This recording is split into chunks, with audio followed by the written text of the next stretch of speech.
গাজায় চরম মানবিক সংকটের মুখে আন্তর্জাতিক চাপের কারণে আবারও ত্রাণ সরবরাহ শুরু করেছে ইসরায়েল। দেশটি জানিয়েছে তারা আকাশপথে খাদ্য ও ওষুধ ফেলার পাশাপাশি জাতিসংঘের জন্য নির্দিষ্ট মানবিক করিডোরও চালু করবে। গত ২ মার্চ যুদ্ধবিরতি আলোচনা ভেঙে পড়ার পর গাজায় পূর্ণ অবরোধ আরোপ করে ইসরায়েল। এরপর মে মাসে সীমিতভাবে ত্রাণ প্রবেশের অনুমতি দেওয়া হয়।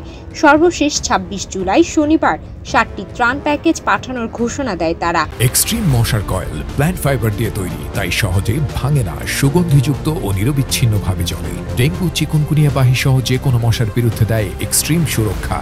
এর আগেই সংযুক্ত আরব আমিরাত এবং যুক্তরাজ্য জানায় তারা আবারও ত্রাণ সরবরাহে অংশ নেবে। তবে একই দিনে গাজায় ইসরায়েলি হামলায় অন্তত ৫০ জন নিহত হন, যাদের অনেকে ত্রাণ বিতরণ কেন্দ্রে সহায়তা নিতে অপেক্ষা করছিল বলে জানায় ফিলিস্তিনি সিভিল ডিফেন্স। এছাড়া ফ্রিডম ফর্টিলা কোয়ালিশনের ত্রাণবাহী নৌযান হান্দালা গাজার দিকে এগোলে ইসরায়েলি সেনারা সেটি জব্দ করে। ইসরায়েলি সেনাবাহিনীর দাবি, তারা প্যারাশুটের মাধ্যমে গাজায় ত্রাণ ফেলছে এবং জাতিসংঘের কনভয়ের জন্য করিডোর বরাদ্দ করে দিয়েছে।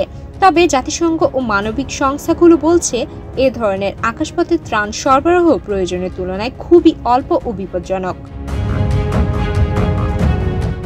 ইউএনআরডব্লিউ এর প্রধান ফিলিপ লাজারিনি বলেন, আকাশপথে ত্রাণ অকার্যকর, ব্যয়বহুল এবং তা কখনো কখনো ক্ষুধার্ত মানুষের জীবন ঝুঁকিতে ফেলতে পারে।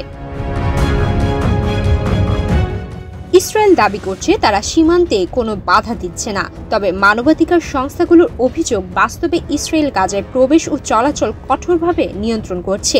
পরিস্থিতির উন্নতির জন্য আন্তর্জাতিক মহল ইসরায়েলের ওপর আরও চাপ বাড়ানোর আহ্বান জানিয়েছে। সুমাইয়া মিতু, বাংলাদেশ প্রতিদিন।